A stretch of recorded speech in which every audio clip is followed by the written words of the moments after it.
that KTR Garu will talk about, but he'll just set the broader context in which the decisions that were made, the various decisions that the government has made, has led to the kind of progress that we see there.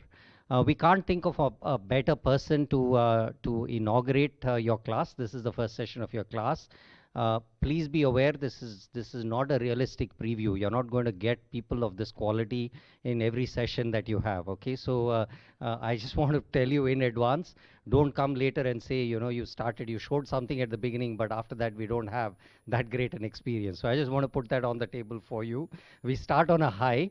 We'll try to maintain some of it, but this is not a repeating kind of an experience. With that, it's a great pleasure and an honor to welcome you, sir. Thank you for coming to our campus, and thank you for addressing the students here. I'll take the mic.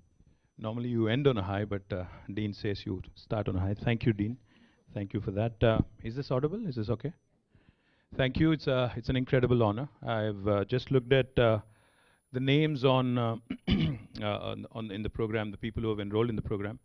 I see lots of officers from Indian Administrative Service, Revenue Service, Military Service, and I also see one of our MLAs actually. He's right here. He's one of our MLAs, and please don't for a minute think that I knew he was here. I had no idea that he was part of this program till I actually saw the list. So thank you, Dean, for having me. Thank you, Professor Ashwini, that for inviting me here. I've been to the campus in Hyderabad, the ISB campus in Hyderabad, several times. We actually run several programs with them. But this is my first visit to Mohali, first visit to Chandigarh. First visit to Mohali, not Chandigarh. Actually, I've been here before. Thank you for this opportunity. I am a very informal person. My name is Ram. For those of you who have thinking, who the hell is this guy? Why is the Dean praising him so much? Let me just quickly introduce myself. My name is Ram. Full name is long. I'm a South Indian, so my R names typically are longer. Full name is KT Rama Rao. I have just to give you a bit of background, I have a master's degree in biotech from Pune University. I have a master's degree in management from New York. I've studied for a bit in New York, and I went to school there, and I also worked in the US for a bit, about 8 years. Then came back to India in 2004, worked here for 2 years. I actually was heading South Asia for my company. And then eventually in 2006, I joined public life, politics. One thing led to another. I was part of the Telangana agitation. Eventually in 2009, I was given an opportunity to run for legislature and got elected for the first time.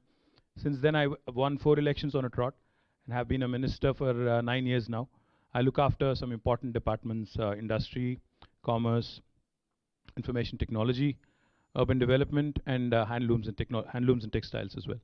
So I'm here to talk about the growth story of this new state called Telangana, which was formed in 2014. For those of you who are uninitiated, for those of you who are unaware, as you all know, in India, unfortunately, we don't really have a scientific scheme or scientific method when it comes to the formation of new states. Back in 1952, when the first Indian government was formed, the first States Reorganization Commission was formed. They had recommended that language be the basis of formation of new states, and eventually that led to formation of 14 states. But since 1956 till 2001, another 13 states were created. So in the case of Telangana, just to give you a bit of context, we have in fact been a princely state called as the Hyderabad state. So today, the current Telangana state, plus a few regions in Maharashtra, Parbhani, Latur, Aurangabad, Nanded, etc., and a few regions in Karnataka, Bidar, Raichur, Gulbarga, etc., etc. All this was the erstwhile princely state of Hyderabad. But after the formation of new states, Telangana, in fact, was demanding for several decades to be wanting to be a separate state. There were a lot of battles, a lot of agitations, a lot of struggles, etc., etc. Eventually, the cookie had to crumble at some point. In 2014, when our current Chief Minister, Shri KT Rama Rao, he led the movement, he led the agitation for about 14 years, 14 long years, from 2001 until 2014, till the Union government conceded and the new state came into being. Now, this state, like I said, was a result of a protracted struggle, a lot of sacrifices, etc., etc. So, what happened?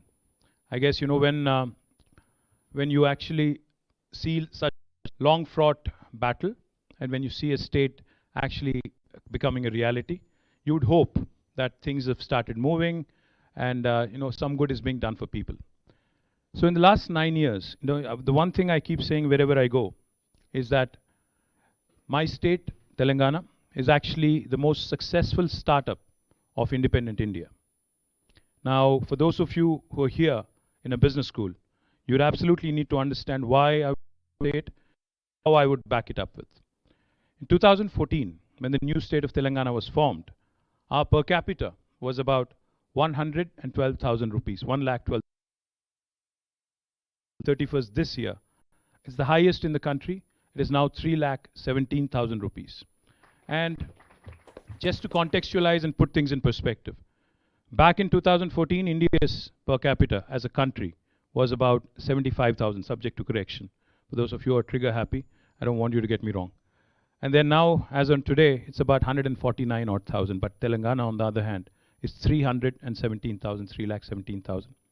Our GSDP was 5,05,000 crores in 2014. And as of 31st March this year, it's 13.27 lakh crore. The per capita rise, the GSDP rise is one thing.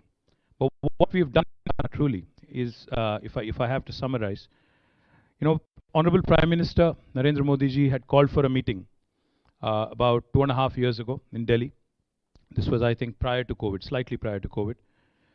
He wanted to call all the representatives of various political parties in India, and he wanted a perspective on how to celebrate Azadi Ka Amrit Mahotsav. He also wanted some inputs on what to do for 150th birth anniversary of Mahatma Gandhi ji. He also wanted inputs on how India should become a first world country by 2047. I was probably the youngest guy in the group. We had Naveen Patnaik ji, we had Sharad Pawar ji, we had a lot of thespians, we had a lot of senior guys who've seen the world, for a longer time than I have. I was initially a bit apprehensive whether or not to be candid because, I was given a written speech. I didn't really know whether to stick to it or probably deviate and speak my mind. It was a closed door meeting. So I took the liberty. I asked the Prime Minister, sir, could I speak candidly? And since it's an in-camera meeting, and by the way, disclaimer, we don't get along with the Prime Minister. We are not on the same side. Disclaimer. So, therefore, I was apprehensive. I asked him. He said, okay, बोलिए. तो मैंने उनसे कहा कि sir अगर आपको सच्ची में, if in reality, truly, if you want India to be a truly liberated first world country, मैं तो ये मानता हूँ सर, मैंने थोड़ा दुनिया देखा है इधर उधर, मैंने भी पढ़ाई की है और थोड़ा बहुत मैंने सीखा भी है दुनिया से. जब भी हम बाहर जाते हैं, वापस आते हैं, वेस्टर्न कंट्री या कहीं और बाहर जाके वापस आते हैं, बहुत दुख महसूस होता है, एक मिक्स्ड फीलिंग महसूस होता है. खुशी इस बात की होती है कि घर वापस आ रहे हैं, बट दुख इस बात का होता है कि आप जब मलेशिया जाके आते हैं तब भी लगता है कि यार क्या हो रहा है, ये भी आगे निकल गया हमसे, that sort of a thing. So he laughed, he said okay, तो बताइए क्या करना है. तो I said sir, I believe that India needs to take up the 3I mantra. He said, what is that?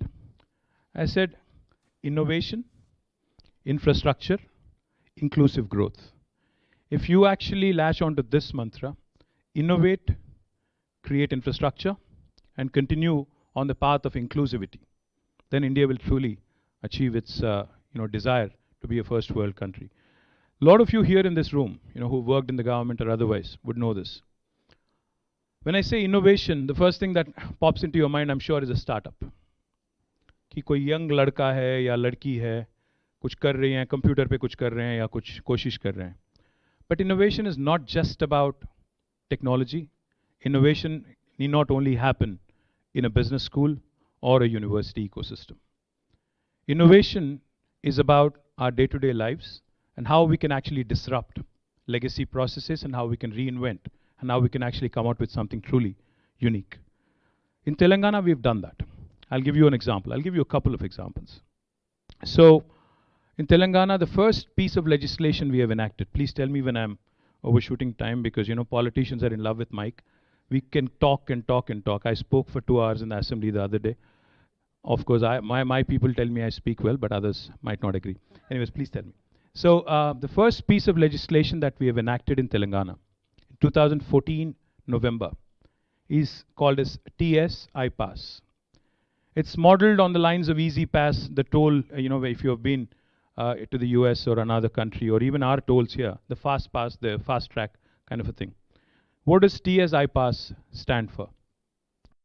It's iPass of the Telangana State Industrial Project Approval Self-Certification System. I'll just give you three salient features of this innovative policy. The first piece is, in Telangana, you actually don't need a clearance from the government to start your enterprise. Say you wanted to start the construction of your factory. You can hit the ground running. If you have a piece of land that is already owned by you or allotted to you, you can start construction of your factory on day one without meeting a minister, a secretary, or even the local panchayat or municipality. This is backed by statute. This is backed by legislation. In case you think this is difficult, let me tell you. The second salient feature. All we need from you, as an investor, is once you start the construction, we request that you submit all the information online to us on the TS iPass portal for regulatory purposes, for compliance. We need to know who you are, what kind of line you're engaged in, how many people would you be employing, what kind of taxes can we expect from you, and other things, your line of activity, say red, orange, green category, etc., etc. When we receive that information online, we promise all clearances in 15 days, flat. This is again by statute. If we don't deliver on the 15-day window, on the 16th day, it's an automatic approval. And the third thing I'll tell you, those of you who are IAS officers in this room, let me tell you, Telangana is truly a unique state, a very innovative state. Even if you are a senior IAS officer, we have the luxury, we have the authority to levy a penalty of ₹1,000 per day if you are held responsible for holding up a file beyond the 15-day window that is stipulated. So these three things is what makes Telangana's policy extremely unique. Now, in case you're thinking, this guy is a politician, how do I trust him? Let me tell you. We gave out more than 24,000 clearances in the last 8 years. We have raised more than $50 billion of investment to Telangana. And most importantly, we created more than 2.4 million, 24 lakh direct job potential in our state. That has catapulted us to the top of the league on the ease of doing business rankings, which are given by Government of India and the World Bank together. In case you're wondering, again, what are the prime examples of the success we've had? Let me tell you a couple of narratives, couple of things. Life sciences has been our strength in Telangana and Hyderabad. In fact, since we just got out of COVID, we're still living the nightmares of it. We still keep hearing about people dropping dead here, there, right? Did you know that 1/3 of global vaccines, human vaccines, are produced from my city, my state, Telangana and Hyderabad? 33%.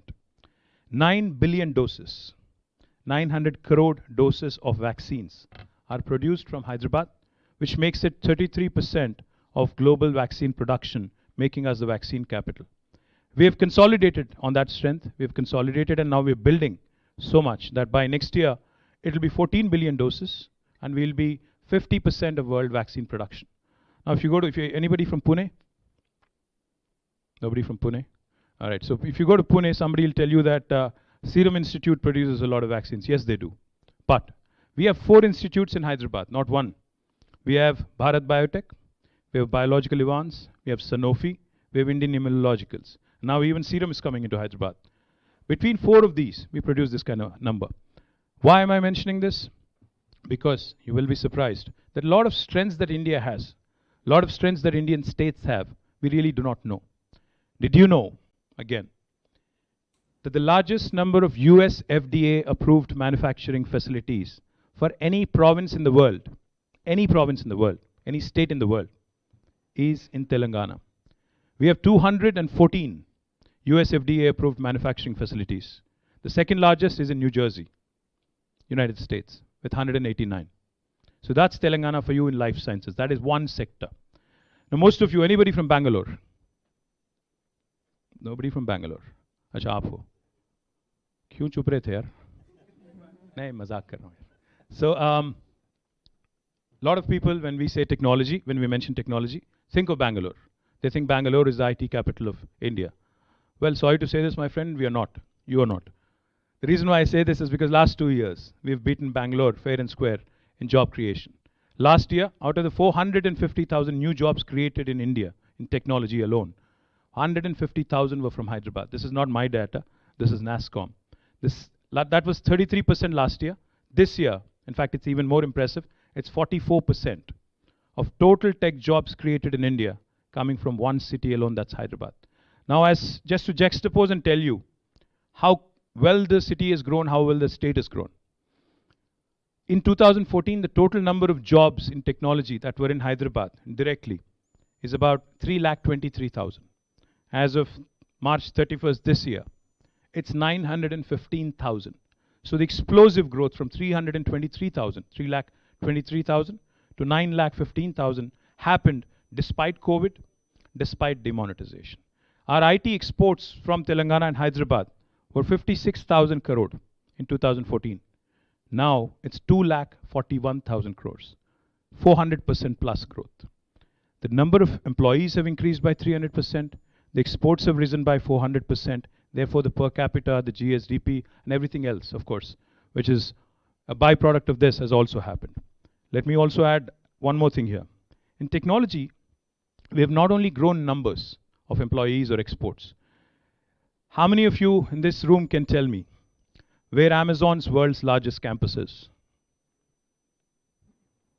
It's in Hyderabad, not Seattle. It's a 3.1 million square foot facility located in Hyderabad. Next time you are in ISB Hyderabad campus in November, I urge you to actually visit Amazon. I can even arrange for that. Google, Apple, Facebook, now called Meta, Microsoft, Micron, Qualcomm, Salesforce, Uber, Novartis, ZF, I can go on, the list is long. All of their second largest campuses in the world, outside of their headquarters, are in Hyderabad, not in Bangalore. The world's largest technology incubator, which I urge you please have them visit this when you're in Hyderabad, called the T-Hub, is in Hyderabad. It's the world's largest tech incubator, also rated as the best incubator in India by NITI and by Government of India's DPIIT. India's largest prototyping facility, called as T-Works, is also in Hyderabad. India's only women entrepreneurs hub, called as V-Hub, is also in Hyderabad. All of these ecosystem products that have been created by the government, all the things that I've just mentioned, and there's plenty more I can mention. There's an institution called as Task, which is for skilling. There's an institution called Rich, which tries to bring about a collaboration between academia, industry, and the list goes on. All of these have been built by the government. The government played the role of an enabler. So we have taken the whole of the ecosystem approach and have tried to do as much as we can. So therefore, our IT sector is booming, our life sciences sector is booming. Now we've launched what is called as Telangana Mobility Valley. We're looking at sustainable mobility. We're looking at shared mobility. See, today, the life sciences ecosystem that you see in Hyderabad is definitely a product of something that happened 20 years ago, something that was called as Genome Valley. We would like to replicate something very similar in the mobility ecosystem with the advent of Telangana Mobility Valley. I can go on, there's plenty of things I can tell you, but I'll only tell you two more things. Not only in the high-tech sector, we also are a leader in aerospace and defense. Did you know that American President Joe Biden's helicopter cabin is also made in Hyderabad? Sikorsky is the name of the company. They make their cabins there. Not only Sikorsky, Apache makes its helicopter fuselages, GE makes its engines, and there's several other companies, even Lockheed Martin, they have come out with their 200th C-15, C-16, C-135s empennage yesterday, in fact, day before yesterday. So there are three very important verticals with respect to industry in Hyderabad. One, IT, two, life sciences, three, aerospace and defense. There's plenty of others. In the hinterland of Telangana, in the rural area of Telangana, we have done something truly interesting and truly impressive, equally impressive. You have, I presume, seen or have at least heard of Kaleshwaram. Have you had a chance to look at it? Did you all know We talk about Chinese, their projects, their ability to execute projects quickly. People talk about Three Gorges. People talk about multiple other things that the Chinese have done. 100-story building in 100 days and things like that. This project, called Kaleshwar, is the world's largest lift irrigation project. It is not anywhere outside of India. It's very much within India. It's in Telangana, and we've completed it flat in 4 years. This acres of land. It also supplies drinking water to a metropolis like Hyderabad. It also, earmarks about 10% of its water for industrial consumption as well. What is special about Kaleshwaram? If you look at the topography of Telangana, it's a very undulating topography. The two rivers, the two important rivers, Krishna and Godavari, both of which originate in Maharashtra, come down to Telangana, and from Telangana they flow into Andhra. From Andhra they flow into the ocean. Now, the interesting thing about the terrain in Telangana is, the water of these two rivers, actually run at about 80 and 100 meters above sea level. But the terrain of Telangana and the uplands in Telangana are above 200 and above, meters above sea level. Hyderabad, for instance, is at 535 meters above sea level. And the highest mount in Telangana is 675 meters above sea level. So the only way for us to pump water and irrigate our barren fields, our parched fields, is by way of lifting the water, and through multiple stages of, powerhouses, pump houses, powered by heavy-duty pumping stations, we can lift water and irrigate the entire area. Now, what has Kaleshwaram done? I'm sure as a business student, as a student interested in understanding public financing, as a student interested in understanding how land acquisition was made, etc., there are a lot of interesting insights there. But what's even more impressive is the outcome of Kaleshwaram. What it has done is it has catapulted Telangana from 24th spot among Indian states in terms of paddy production, 24th, to number 1 spot this year, single-handed. We've recently crossed Punjab and Haryana, which is where we are seated. That's why I wanted to be here. I wanted to say to the Punjab press just to get a kick out of it, but missing them here. Any which ways, just wanted to rub it in. That's the one thing it has done. The second thing Kaleshwaram has done has shown the world what can be done if a government sets its mind to getting things done. In India, typically, we have had a project in Telangana called as Sri Ram Sagar project. The foundation was laid by Pandit Jawaharlal Nehru in 1963. It did not get completed till 2014. You see prime ministers changing, chief ministers falling off their chair and also passing away, but things don't move, unfortunately. But in Telangana, things move, things happen quickly, and within 4 years, our chief minister was able to deliver a project which cost 100,000 crores, 1 lakh crore, in 4 years, flat, and zero contribution from Modi ji. Let me also add that. So public finance and how to raise money as a state is a unique project. So next time, as an officer, as a student, or even as an entrepreneur, you're trying to raise finances, please keep this in mind. If Telangana can do it, you can do it too. I also wanted to mention, just to give you a scale of the project, the earth that was moved for this project, you could build 66 pyramids of Giza with the kind of earth we've moved. The kind of steel that was used, you could build 53 Burj Khalifas. 53 Burj Khalifas. I can go on, the list is long, some very, very interesting anecdotal statistics. The point is, governments in India can get stuff done, And let me also quickly add, what Kaleshwaram and other irrigation projects in Telangana also have done is have created a ripple effect. In India, politicians keep talking about doubling farmers' income. That's a favorite theme, recurring theme. Every prime minister, every chief minister, every politician says, मैं किसान का क्या बोलते हैं, income को क्या बोलते हैं हिंदी में, मैं जो भी बोलते हैं, इनकम डबल कर देंगे, आमदनी डबल करेंगे, चलो दुगना करेंगे, right?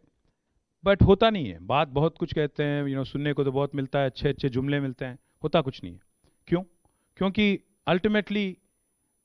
Ultimately focus, ultimately game plan ठीक नहीं है.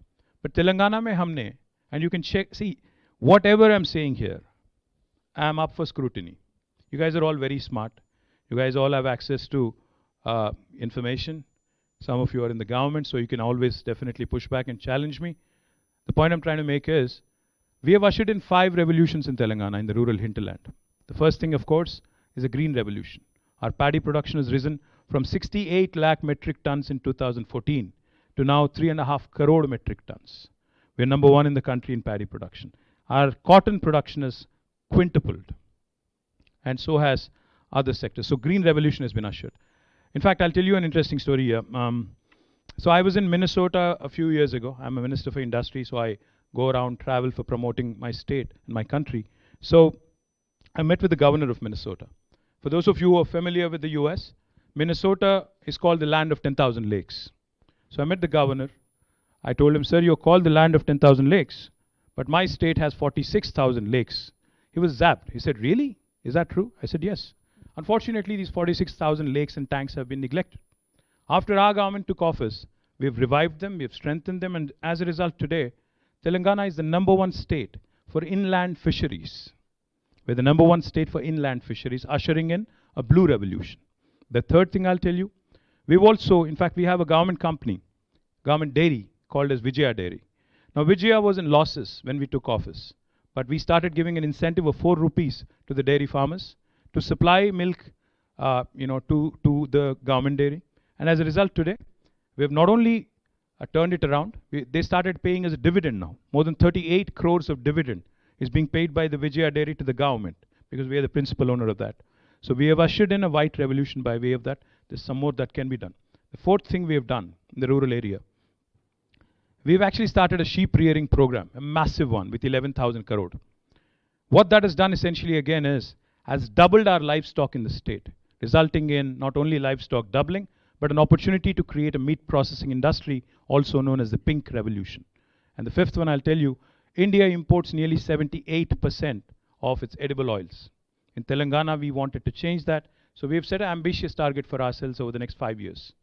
We are going to be raising oil palm cultivation in about 20 lakh acres in the next 5 years. We're already on the way. We have covered 2 lakhs in the first year. Now we are on course to making a yellow revolution unfold in Telangana. The 5 revolutions: green, blue, white, pink, yellow. This is what will double the farmer's income. Not mere sloganeering, not mere posturing, etc., etc. So what we have decided as a strategy is, for the cities in Hyderabad, like Hyderabad, Warangal, Khammam, Karimnagar, we will ensure that the technology industry, the knowledge economy, is given a priority, is given a boost. Likewise, in the hinterland, agriculture. Now we are setting up food processing zones, special food processing zones in about 10,000 acres, 15 different locations, where we will be encouraging agro-based industries, we'll be encouraging food processing industries, etc., etc. I can give you many other examples, but I'll confine myself to this and tell you this. If the rest of India were to perform as well as we did, why do I call my state the most successful startup of independent India? If the rest of India in the last 9 years had performed as well as we did, we would have already been a 5 trillion economy without any excuses. No COVID, no demonet, no nothing. So the point is, we are a performing state, and this, by the way, also, despite any support. For those of you who are wondering, what about the macro picture vis-a-vis India? Let me tell you, we are less than 2.5% of India's population. We are a smaller state. We are the 12th largest. In terms of population, if you look at it, we are the size of Malaysia. In terms of geography, we are the size of South Korea. But in terms of our contribution to India's GDP, we are 2.5% of India, but we contribute to 5% of India's GDP. So every 1 rupee we pay in taxes to Government of India, we get about 45 paisa back. But nevertheless, we never complain. We are happy to contribute to the growth of this great country, great nation. But we feel pinched when we have the Union Finance Minister coming in and asking us questions like, हमने आपको इतना दिया या मोदी जी का तस्वीर क्यों नहीं लगाया आपने PDS के शॉप में? थोड़ा दुख होता है. But having conclude by saying, this is a state that's a shining example on how stable government and able leadership can change things in India, can turn around the sectors which were hitherto called sick, can also do a fine balance of both rural, urban. Our environment, by the way, has grown by 7.7%. Our forest cover, green cover, has grown by 7.7%. If one were to ask me in one line, if you have to sum up the Telangana model, I'd say it's a holistic, integrated, balanced, and inclusive model. What do I mean? We are 2.5% of India, but we win 30% of National Panchayat awards. We are 2.5% of India, but we win more than 26 awards in Swachh Sarvekshan for municipalities. So there's a fine balance of rural development and urban development. Our industry is growing, so is our environment. Our IT exports are growing, so are our agri exports. So this is the kind of model that India needs if it really has to propel itself into the first world, if it really has to become a truly developed country which respects all faiths, which does not discriminate its people based on their skin color, based on their sex, based on their religion or social class. So thank you very much for this opportunity. Jai Hind, Jai Telangana.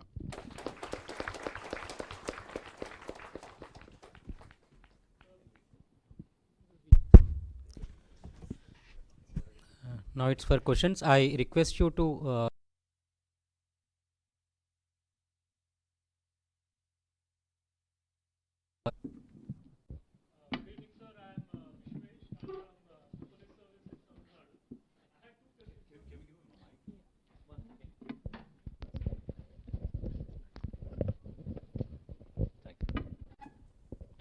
Good evening, sir. I'm Vishwesh from the IPS in Tamil Nadu cadre. I had two questions, sir. In this overall transformation for the most innovative and the state of Telangana, what do you foresee as the transformative role of the bureaucracy? Apart from the political class, the bureaucracy is also an important element. And how should it synergize with the private sector to give you the desired results? The second thing is, sir, an enlightened political leadership is the major factor. So do you have any plans of transmitting your ideas to other state political leadership? It is, I'm not talking very lightly, because the political leadership of all states need to come together and take the experience from a successful state like you, so that they can drive their states towards. So these are two things, sir, the political class as well as the bureaucracy. Thank you, sir. Vishwesh, which state are you originally from? I'm from Kerala, sir. Kerala. I love your state, by the way. I was there for my birthday recently as well. Two questions. First, I think, what's the role of bureaucracy? I'd say two things. I mean, I'm going to be a bit candid, so please don't hate me for saying this. Even if you do, don't tell me. The first thing is, in India, the bureaucrats are used to sitting in their ivory towers and people coming to them begging, saying, "My baap, permission de do, ye kar do, wo kar do." We are all used to sitting there up in our castles. That's one thing that needs to change. That's one thing that absolutely needs to change. And the second thing, whether you like it or not, I'm going to say it. You look at the political class. We are the world's largest democracy, Vishwesh. When you're the world's largest democracy, please remember that it is the political representatives that will have to run the government, right? But the typical pushback from the bureaucracy is, when I'm elected as a minister, for instance, पहली बात तो ये होता है कि पहले 6 महीने जो है, first 6 months, typically goes away in trying to understand the job. And the last 6 months anyway goes away in trying to fight elections again. 6 months or 1 year, last 1 year. तो मुझे बचा मेरे पास 3-3.5 साल. And if I have to effect change in the 3.5-4 years, if I get a pushback from the bureaucracy, क्योंकि bureaucracy को ये लगता है, IAS officers को, IPS officers को, कि हम लोग retirement तक यहाँ पे है, अब ये बंदा वापस आएगा नहीं आएगा किसको पता? ये तो गेस्ट आर्टिस्ट है, हम तो परमानेंट आर्टिस्ट है. बेहतर जानते हैं, हमने कोई एक परीक्षा हमने तय किया, परीक्षा हमने मतलब पार किया, तो हम बेहतर जानते हैं, हमारे पास ज़्यादा नॉलेज है. वो गलत है. इंडिया की रियलिटी जो है, मेरे हिसाब से, जो रूटेड है, जो लोगों से हमें मिलता है, जो ओपिनियन या जो फीडबैक हमें मिलता है, उसके हिसाब से हम डिमांड करते हैं, उसके हिसाब से हम काम प्लानिंग करते हैं. The first thing I think we need to understand is each of us. The executive has their role, the legislature has their role, the judiciary has its role. We have well-defined roles. We should not step on each other's toes, respect each other, work with each other for the betterment of the country. I'll give you a classic example. In fact, I was narrating it to my colleagues. So I went to Paris, on a business trip. I'll not name names, it would not be good. तो वहाँ पे 2-4 दिन हम लोग बहुत meetings किए हमने. तो फिर बाद में we were on a way back. So there was this young officer, foreign service officer. So I told him, I said, boss, ऐसा करो, जो भी हमने बात की, जो भी हमने lead generate किया, थोड़ा इसका अगर कुछ है, मतलब कोई interest है, because I'm setting up the world's largest pharma cluster in my state. And one of the logical things of pharma, extension of pharma is cosmetics. And Paris is the cosmetics capital, it's the cosmetics valley of the world. So I told this guy, I said, ऐसा है कि हमारी भारत सरकार के साथ, government of India के साथ नहीं पटती है, तो ऐसा है अगर कुछ कोई लीड है तो हमें डायरेक्ट भेज देना, बता देना. You know what he said? And I think this applies to all of bureaucracy. He said, sir, I don't work for government of India alone. I work for India. This is what he said. And I think that should be the philosophy, that should be the mantra. You know, cutting across the political lines, cutting across affiliations, cutting across who's who and who's what, who belongs to which party. I think all of us need to have that objective, the end goal, that India really has to fulfill its potential. That's the first thing I'll tell you. The second thing, how can we learn from each other? See, we are, you know, we are very clear when it comes to learning from others. I had gone to Delhi, loved the Mohalla clinics there. Our chief minister said, if you like it, get me a concept, let's do it. So we've copied Mohalla clinics, we call them Basti Dawakhanas in our state, and we have set it up there. Likewise, we pick elements. See, TS IPAS that I just mentioned, it's not my original policy, because you know, you don't have to reinvent the wheel all the time. So we looked at Singapore, we looked at New Zealand, we looked at several other countries. We took some elements from each, made it our own, customized it to the Indian needs, and have come out with our own policy. So there's no need to reinvent the wheel. There's no need to discover everything from the scratch. See, India is trying to do a semiconductor fab now. We don't have to do everything from the scratch. We can pick up from the lessons in Taiwan, from the lessons in Singapore, from the lessons in the US, and, you know, not make the same mistakes what they've done. So like that, if every state can look at others, I'm sure there are some things that are very good in Punjab. So I need to be able to latch on to them. I need to be able to have the fortitude and the aptitude to be able to look at that and say, okay, this is good. This will work in my state. Let me take it back and let me share it with my people. But unfortunately, egos run very high in politics. So इतना easy नहीं है, but कोशिश तो कर सकते हैं. But सबसे अहम रोल ये है, विश्वेश, भारत सरकार को ये काम करना चाहिए. हमें बिठाना चाहिए. सभी राज्यों को बिठाना चाहिए और बोलना चाहिए कि आप क्या कर रहे हो बताओ जो बाकी लोग सीख सकते हैं. That sort of learning from each other kind of thing, you know, has to be done by the big brother, which is Government of India. Thank you. We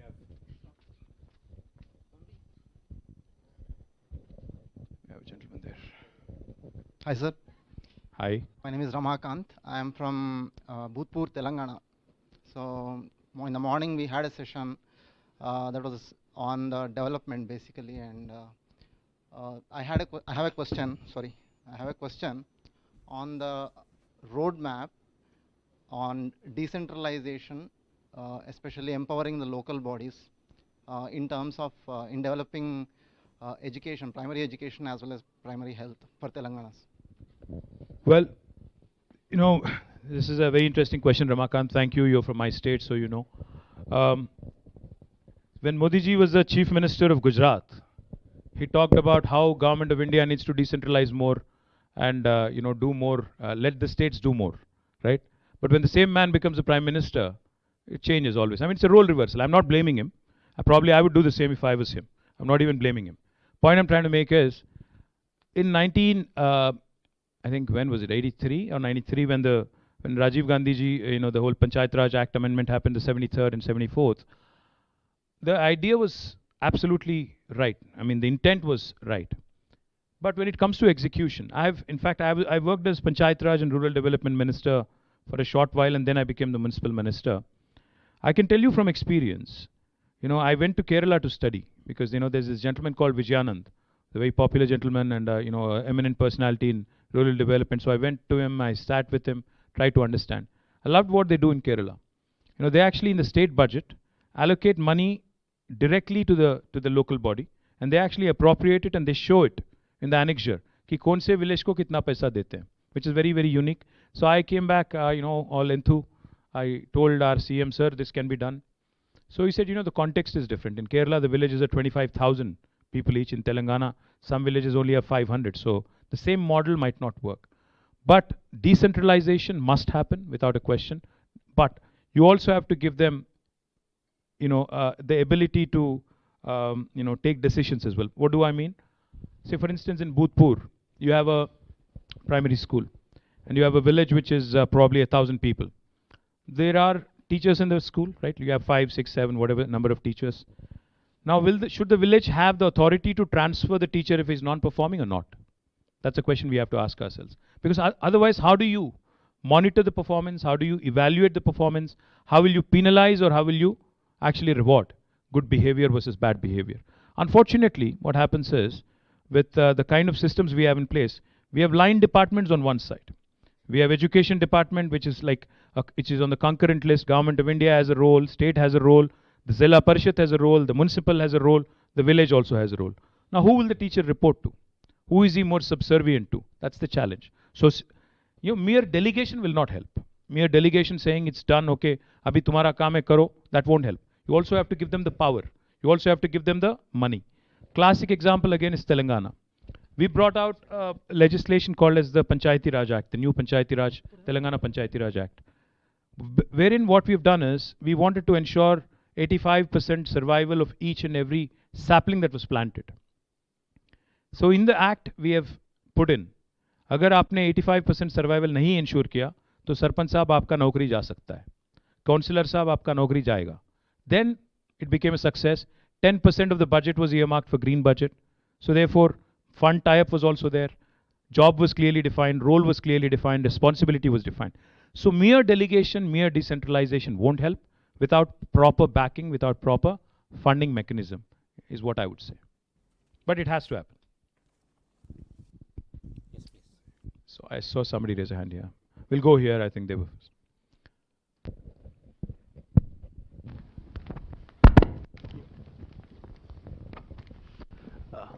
Good evening.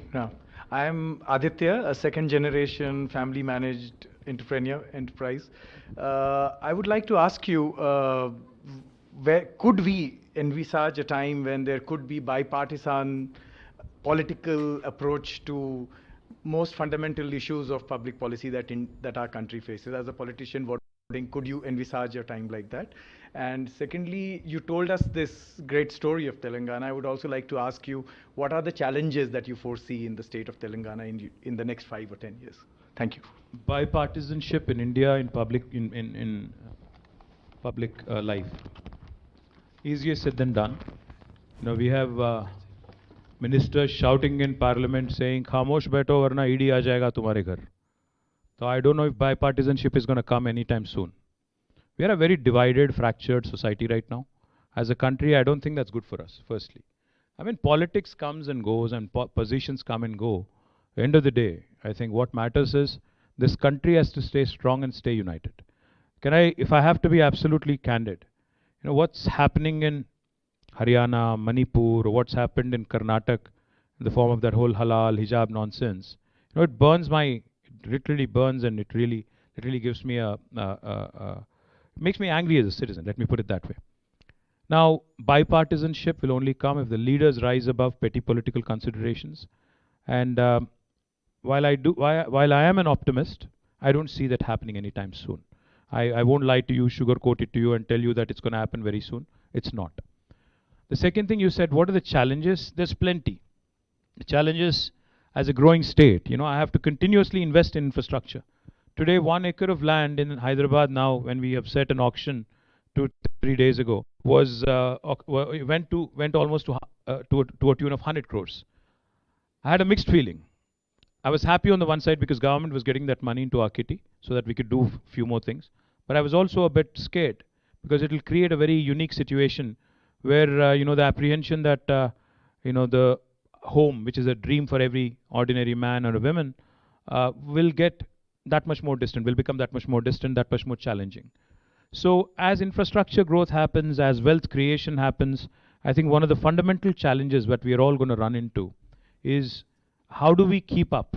How do we keep up with good infrastructure? I think you may have heard of this very famous saying of John F. Kennedy. A lot of people think that America has good infrastructure because it is a rich country. but America is rich because it has good infrastructure. So I think that focus on infrastructure, as we move forward, as we grow, I think has to be consistent. It can't be a one-time thing. As a state, for example, I can say that I've built a project, I've built roads, I've built T-Hub, but what about building institutions which are future ready, which are going to cater to the needs of kids 10 years from now, 20 years from now? That's going to be a constant challenge. And the last thing I'll tell you, in India, especially with the kind of country that we are, for us to coexist peacefully, the biggest challenge is going to be how even a minor incident can disturb the tranquility of the society. That's going to be the biggest challenge, maintaining the social harmony. मैं बहुत बार देखता हूँ, peaceful state है, peaceful city है, और देखता हूँ कि एक छोटा इंसिडेंट काफ़ी है, जैसा जो हरियाणा में कल हुआ, एक छोटा incident, because like they say, religion is the opium of the masses. एक छोटा इंसिडेंट किसी को फ्लेयर अप करके बहकाने के लिए, उकसाने के लिए काफ़ी है. तो ऐसी हालत में हमें बहुत circumspect रहना चाहिए, and that is going to be the biggest challenge for us as a country, actually. Sir, I am Sridhar Cherkuri, sir. I am from Andhra Pradesh. I am seeing all the developments that are happening in Telangana from the other side of the border. So one question, sir. Whatever you have achieved in the last 9 years is exemplary and extraordinary. And you are managing with the same set of bureaucracy what other states also have. And what is the trick of the trade in managing the same set of bureaucracy in getting this high performance? Great question, Sridhar Garu. Thank you. In fact, that's a great question, really good question, because it's the same exact set of bureaucrats, same exact set of engineers that have worked before us and have also continued to work with us beyond. See, we are the first state in India that had, by the way, also in 75 years of India independence, we're the first state to have completed an ambitious project of providing portable drinking water connection to each and every home. 10 million homes. Each and every home has been connected in a span of 3 years.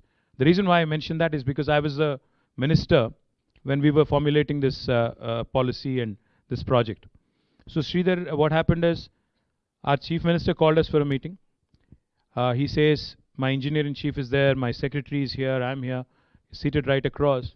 So our chief minister goes, this project that I've dreamt or that I envision with about 45,000 crores of rupees, I would want to see that a reality in 3 years.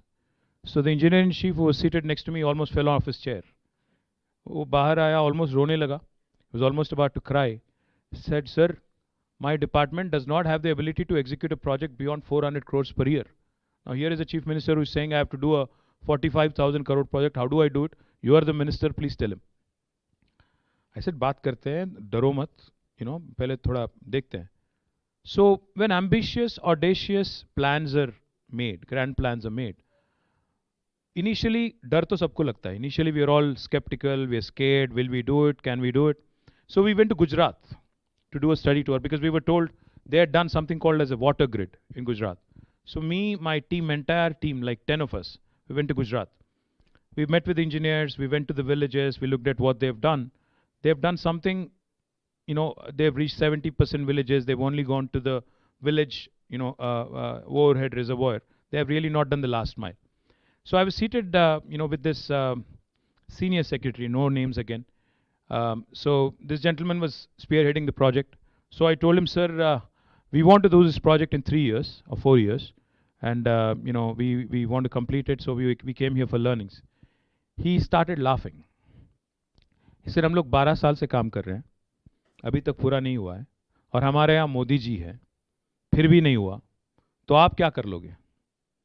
So I said, sir, fine, but why don't you tell us what went wrong or what could be done better, etc., etc. He wouldn't. He just started saying, नहीं होगा, impossible है. So we came all determined. We came back all determined and, we're all pumped up. In fact, it helped my team. कि ये क्यों बोल रहा है इसे? Then we came back, we started drawing the plans. And I think, your question about what really can encourage a team. I think sometimes, in fact, mostly it's the political will, strong will, which drives the process, firstly. Secondly, you need goalposts in life.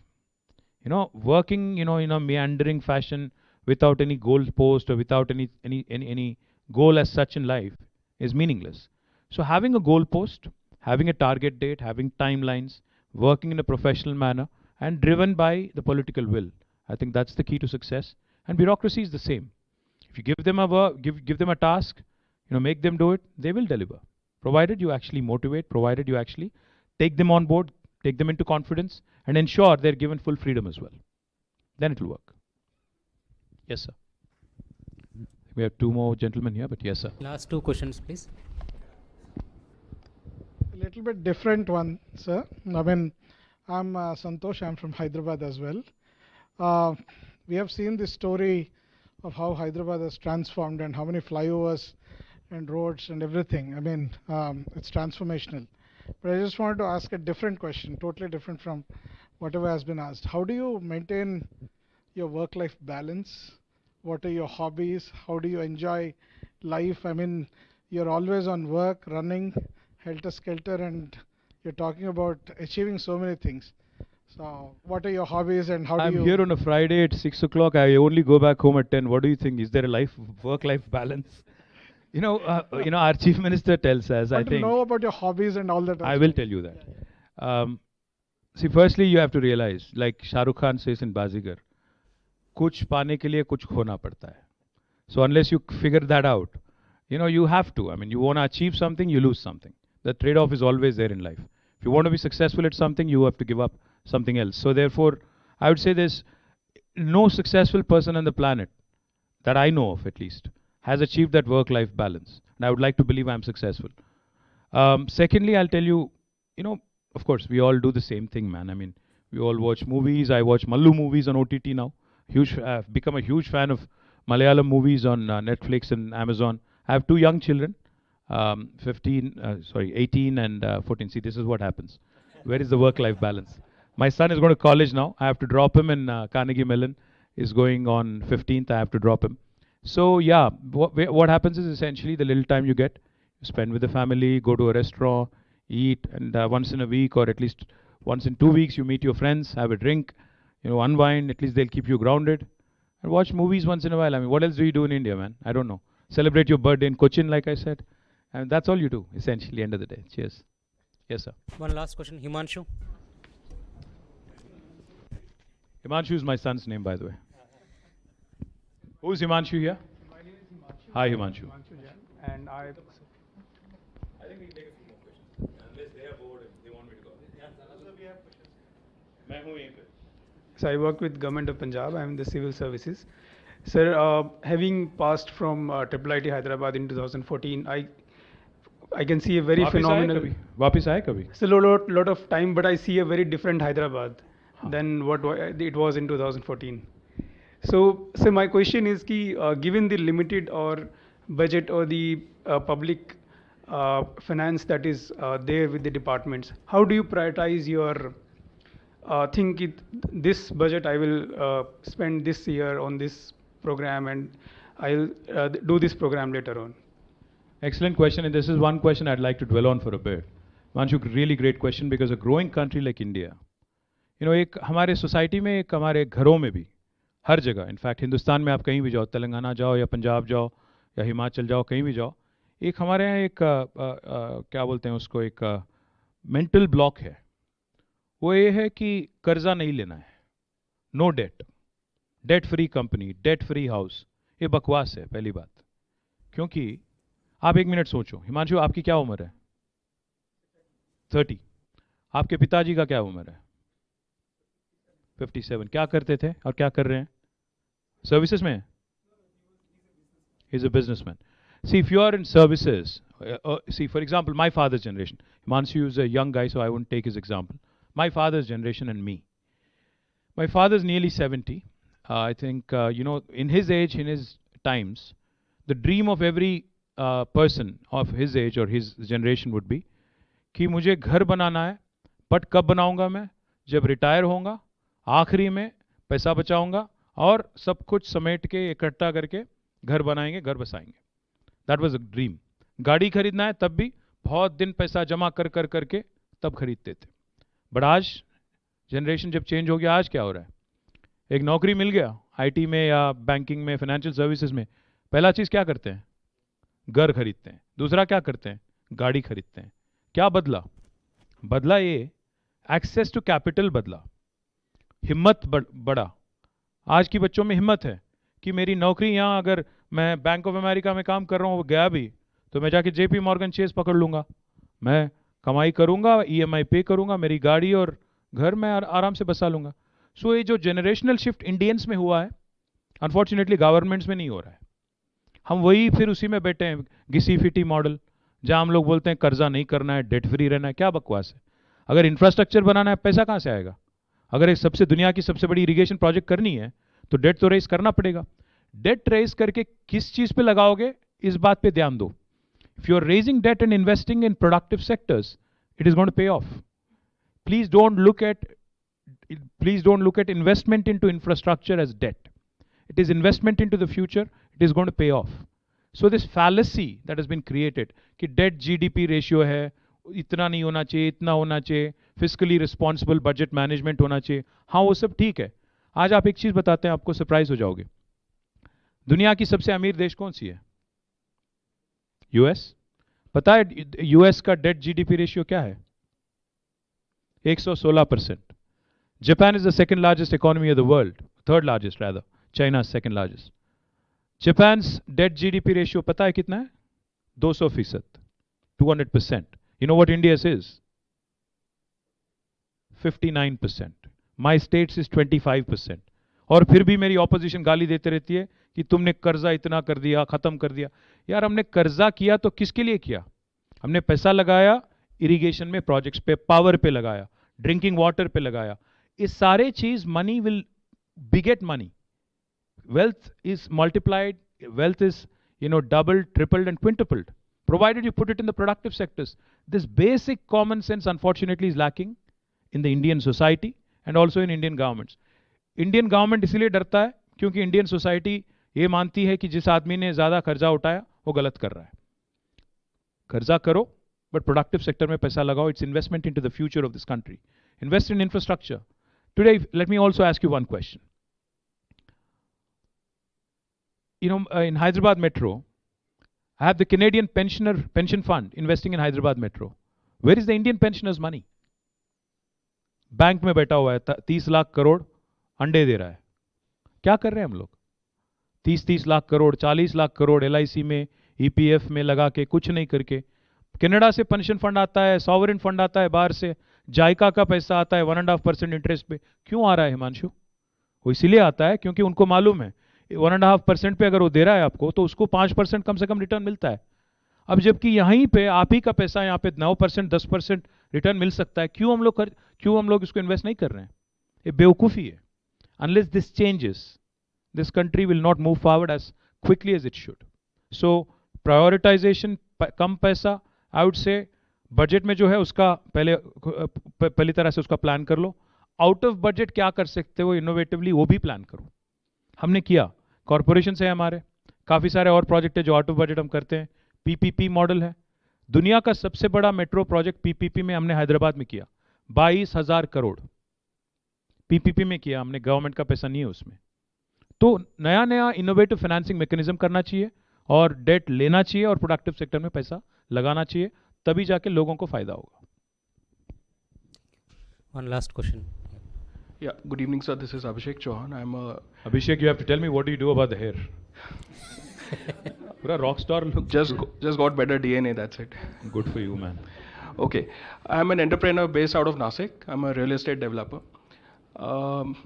Given you're a new generation politician, what are you and your party doing differently to draw better talent in political life? Basically, that's my question. Better talent in political life. Yes. First of all thank you for calling me a new जन politician, because मैं भी बूढ़ा हो गया यार। आजकल जब लोग बोलते हैं 50 साल में भी आप यंग पॉलिटिशियन हो, थोड़ा बुरा लगता है यार। यंग तो 20, 25, 30 तक है, बाद में तो पूरे बूढ़े हैं। But see the generational shift, the new blood, the young blood that everybody wants to see in politics, politics of difference etcetera etcetera, I think that can only come about by 2 ways.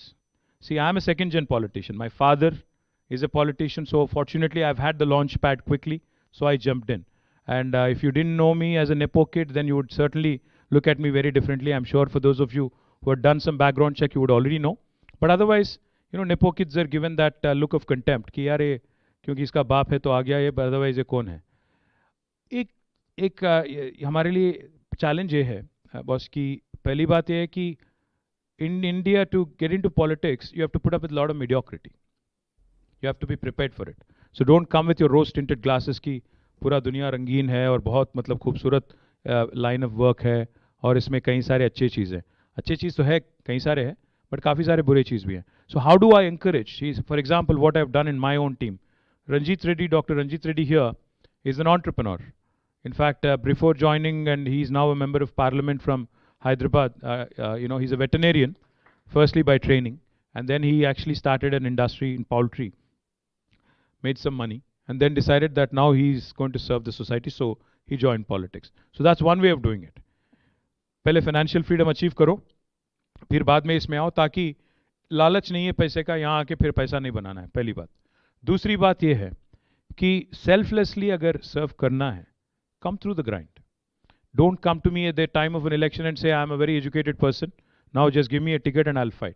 Come through the grind. You also go through the process for 5 years at least, work in a party, work with my cadre, work with the local ecosystem, understand the problems, create your own master plan ki karna kya hai wahan pe, hasil kya karna hai, other than getting into a post. What is your dream? What is your task? And then I think parties will take you seriously. We have done that. In fact, Telangana movement has been a blessing because our leader has created a new generation of leaders. Our chief minister has given opportunities to many, many youngsters. Today, student leaders in my state have become members of parliament, have become members of legislative assembly. We have another, you know, your cohort is a colleague of yours. His name is Guvala Balraju.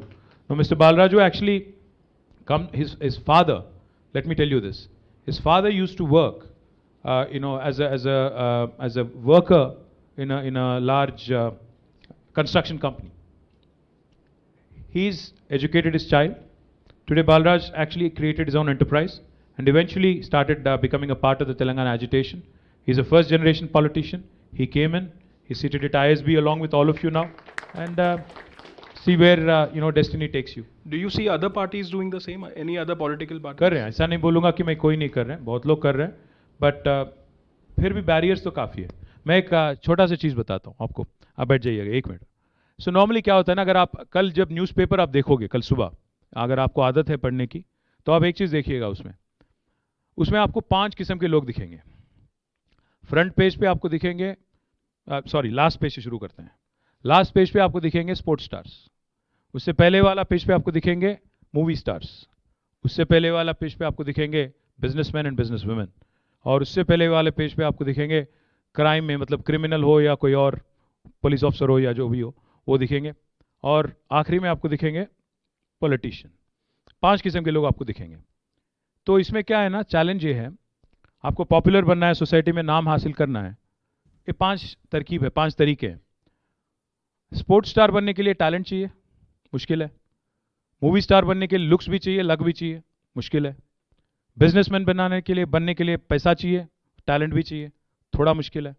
Criminal बनने के लिए भी पैसा, मतलब talent चाहिए, criminal बनने के लिए भी, वो भी थोड़ा मुश्किल है. हमारी एक ही ऐसी फील्ड है जिसके लिए एंट्री बैरियर इतना कम है, इतना लो है कि कोई भी आ गया, थोड़ा पैसा बना लिया रियल एस्टेट में तो आ जाओ पॉलिटिक्स में. My point is, this is a field full of mediocre people. So to actually survive, to thrive, to do well is a huge challenge. It's not easy. This is not a field where, you know, because you have noble ideas and noble thoughts, you will be welcomed and, you know, you would be put on a pedestal. No. You'll have to go through the grind. You'll have to put up with a lot of nonsense, a lot of nuisance, and survive. And win electoral battles. Trust me, that's not easy. It is easy to pass UPSC exam, very difficult to crack. Thank you, ma'am. She's nodding furiously. Thank you, ma'am. So it's very, very difficult to survive in Indian politics. I can tell you that much. Yes, ma'am. Yes, ma'am.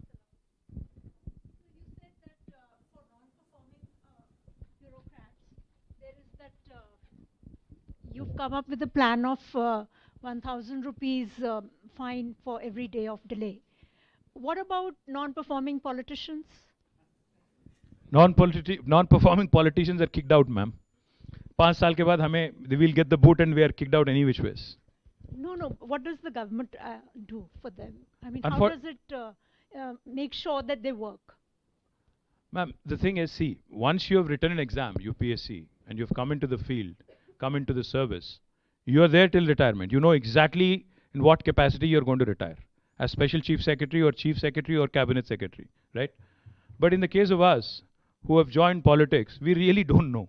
So we perform. See, I've been elected. The thing is, see, our Chief Minister is a taskmaster. You know, when you talk, see, I was reeling out a lot of statistics you may have noticed.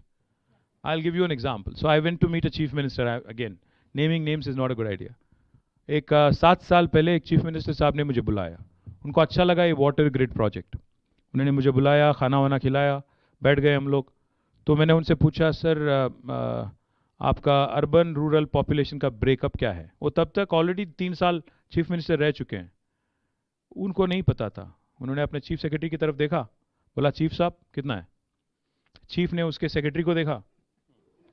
तो क्या होता है ना, आपका अगर boss task master है, boss का standard एक लेवल पे है, तो ऑटोमेटिकली आपको भी अपना गेम एलिवेट करना पड़ेगा उनके सामने बोलने के लिए.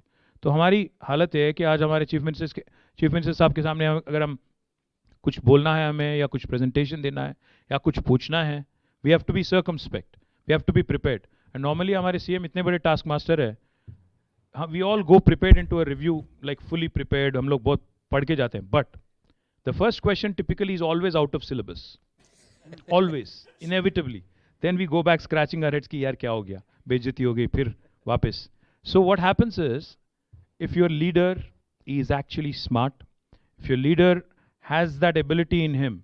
See, leadership is not about shouting at people or being a taskmaster or fining or sacking or throwing them out or sending them to Andaman or things like that.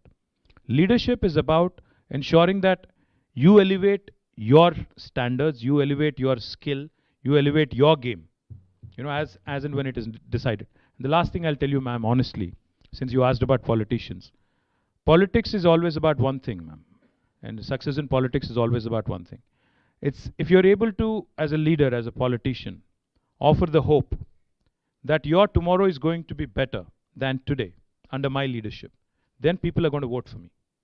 If you're able to offer that hope, like they say, a leader is a dealer in hope. So if you're able to give that hope, raise that interest in the people, then you're going to survive, you're going to come back. Or else 5 साल के बाद धक्का मार के निकाल दिया जाओगे और घर बैठना पड़ेगा. Thank you. Thank you. I would request Professor Ashwini Chhatre, Executive Director, Bharati Institute of Public Policy, to briefly speak about this program and the participants.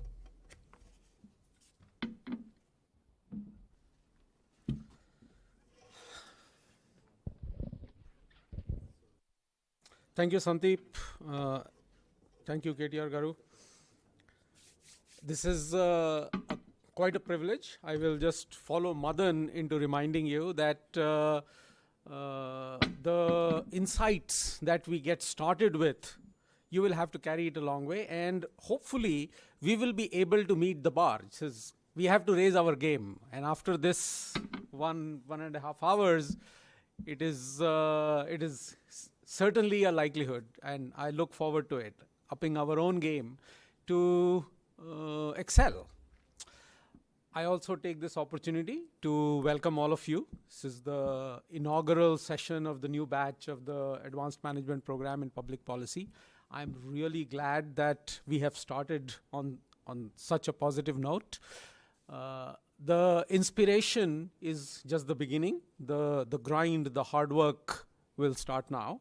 And KTR Garu has offered a visit to T-Hub when you all arrive for your second residency. I would also like to add up, I would also want you all to visit Kaleshwaram. I'd also want you to visit Pochampalli, our handloom hub. So kindly please plan for that in November, and I'll be happy to host, happy to make sure that all of you are made to feel welcome, and you can spend the time there as well. So the of course, Amazon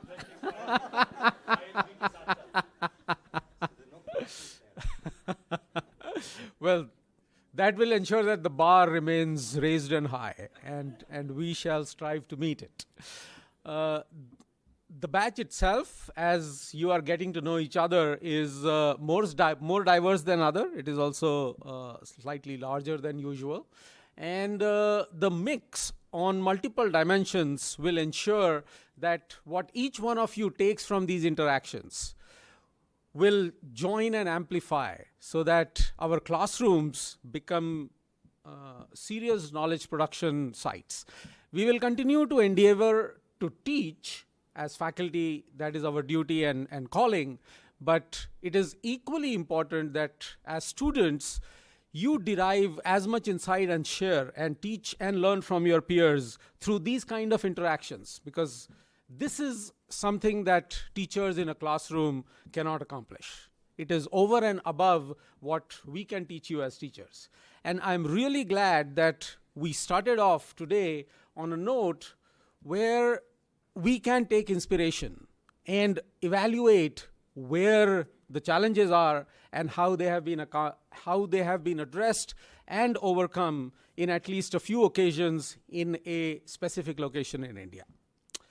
I will end today for now at least, and I welcome you all. I look forward to teaching you over the next 10 days. And I, of course, as the faculty director for the program, will be your taskmaster for the next 1 year. And I promise you we shall keep the bar raised high. Thank you very much. Thank you, Professor Ashwini. I would request DNV Kumar Guru, Senior Director External Relations, to briefly deliver the word of thanks, followed by the memento presentation.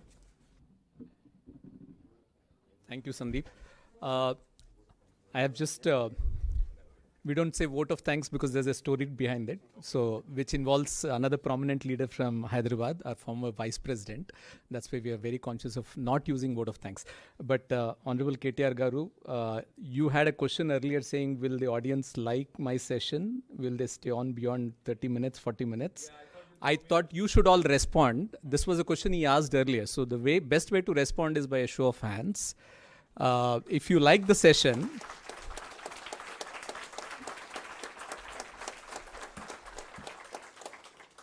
so yesterday the Israeli ambassador to India was in Hyderabad at our campus in a similar setting, a different program, PGP Max, and one of the students asked him the question saying, what makes Israel the startup nation? I think he gave an answer, very nice answer, but I think the similarity for Telangana, for India in a state, is it's safe to state that Telangana is the startup state in India, truly the youngest state, but also in more ways than one, a very unique state which imbibes all the elements and characters that a startup really has. Over the many years that we have had the opportunity to witness Honorable Minister and his senior colleagues in the, both the cabinet, but also the bureaucracy, I do want to take, every class has a summary, even though you don't want it, but somebody wants to show off that I was paying more attention. So I am that guy, in the class who's saying that I have sort of paid a lot of attention. To my mind, this is what Mr. Jayesh Ranjan has sort of said over many times. I think Telangana's model is excellent because of three things. It's what I call the PIT model. They formulate really good policies. They create institutions or interventions to enable those policies. And third, the most important thing, they identify the right talent to run those policies and the interventions. So that's the sort of summary. If you have to write a thesis, like a note about what's the guest speaker all about, this is something to do. I really want to thank you, sir, for coming down. What started off as a very small conversation in the boardroom in Hyderabad. He said, I want to come to Mohali, and we gave him the date of August 11th. This was more than a month ago, and he stuck to the date, and here he is today. So thank you very much. Can I request the Honorable Minister to be felicitated with a memento by the Dean? Gauraksh, can you get us the... This is a painting by a Telangana artist, Tota Lakshmi Narayan Garu, which is a feature of the campus, ISB campus. We just had a camp recently. Ashwini, please.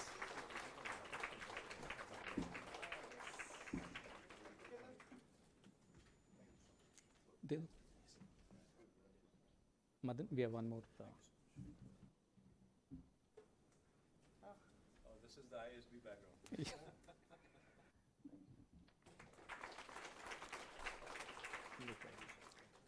We also have our Honorable Member of Parliament, Shri